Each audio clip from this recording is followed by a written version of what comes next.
आयच्या शुभ वर्तमानात जेजू आदी सांगलोल्या प्रमाणे तिसऱ्या दिसा पुनून जिवून जातलो हो उगडास येवन आनी जेजूच्या फोंडार आसलेल्यो वस्तू पळोवन सुवांवचो भावार्थ गोट जाता.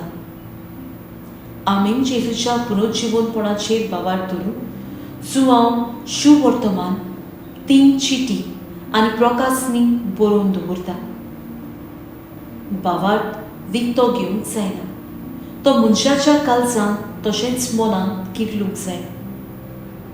पवित्र पुस्तकांत बरयलेलीं आसात तीं स्वता आनी संवसारांत घडलेल्यो विचित्र घडण्यो आमचो भावार्थ गोट करता. दर दिसाक आल्ताराचेर आजीर जातल्या जिवून जेजूचेर भावार्थ धरून जिवंक वावरुया. म्हजो थाराव: जेजू देवाचो पूत पुनरुज्जीवन जाला. होच म्हजो भावार्थ जिवंक आनी परगटूंक वावुरतलें.